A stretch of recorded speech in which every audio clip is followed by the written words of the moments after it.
Maggio, oggi nell'isola il segretario nazionale del PD Pierluigi Bersani era a Cagliari, Iglesias e Carbonia, domani invece sarà ad Olbia. E nel pomeriggio ha incontrato un gruppo di candidati sindaco del partito. Sentiamo Nicola Scano. Bersani è subito chiaro sulle sfide più importanti. A Cagliari nessuna sbavatura nel sostegno a Massimo Zedda perché nelle primarie dice non ci sono mai sconfitti. A Olbia per Giovannelli generosi verso qualsiasi convergenza quando i temi sono la trasparenza, la legalità e l'imparzialità della pubblica amministrazione.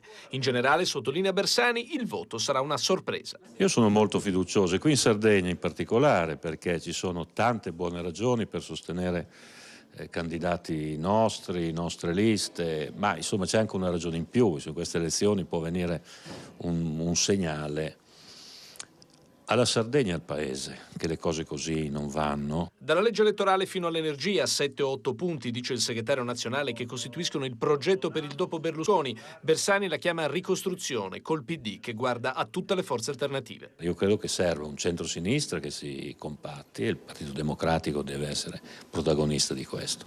E un centro-sinistra che si rivolga a forze moderate, le quali forze moderate dovrebbero avere, credo, il coraggio di una proposta anche a quelli stanchi del berlusconismo. Bersani attacca il governo sulla Libia, sta cancellando, dice, ogni coerenza della posizione italiana. Al ministro Matteoli sul caro traghetti chiede una verifica pubblica e sul nucleare non crede al dietrofront di Palazzo Chigi. Sui fondi per la Sardegna dice solo annunci, Tremonti prevede nemmeno 300 milioni. Anche la chiarezza ribadisce per battere il centrodestra. Se diciamo per esempio una proposta contro la precarietà, che un'ora di lavoro precario non costi meno di un'ora di lavoro stabile, io credo che anche tanta gente che vota Berlusconi può convincersi di questo. Adesso apriamo la pagina della politica, tour elettorale nell'isola per il segretario del Partito Democratico Pierluigi Bersani, che nel pomeriggio ha incontrato i giornalisti. Chiedo ai sardi di votarci, ha detto, perché siamo prima di tutto il partito del lavoro. Giuseppe Giuliani.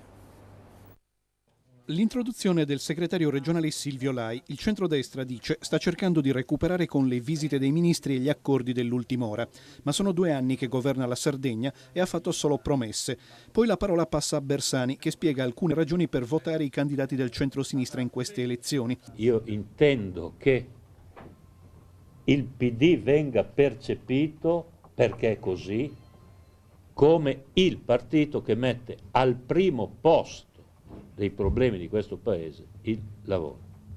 Il secondo tema che sceglierei è il tema della trasparenza, della pulizia, dell'autonomia della funzione amministrativa, degli interessi di tutti davanti agli interessi di pochi. Non è tempo di spallate ore X, ma di cambiare l'ordine dei problemi in agenda. Vorremmo che da queste elezioni venisse un segnale inequivocabile che così non si può andare avanti, che bisogna cambiare l'agenda di questo Paese. In Sardegna, aggiunge il segretario, sapete bene cosa significhi crollo della politica degli investimenti. Voi vi siete sentiti dire nel 2009 che per questa regione, fermo, sottoscritto, patto, Cappellacci, c'erano 3 miliardi e tot di euro. Adesso guardate le tabelle che presenta Tremonti. Tolto i FAS che avete messo sulla Sassari Olbia, come regione ci saranno 200-300 milioni di euro in previsione. Ben venga il partito federato con scelte fatte a livello locale, ma con un centro forte che abbia poteri sufficienti per garantire il marchio. La coalizione che sostiene Giovannelli a Olbia non è un laboratorio di sperimentazione. In un caso come quello di Olbia ci piace molto poter segnalare che noi davanti a temi come quelli dell'imparzialità della pubblica amministrazione, della trasparenza, della legalità, di modelli di governo che assomiglino sempre meno ai modelli berlusconiani, noi siamo molto aperti e generosi rispetto a qualsiasi convergenza. Infine, quasi un pronostico sul voto a Cagliari e Olbia, città mai facili per il centro-sinistra. Sono convinto che in queste città, diciamo, delle quali non siamo mai partiti favoriti, mai, però qualche sorpresina secondo me ci sarà. Io azzardo dire questo.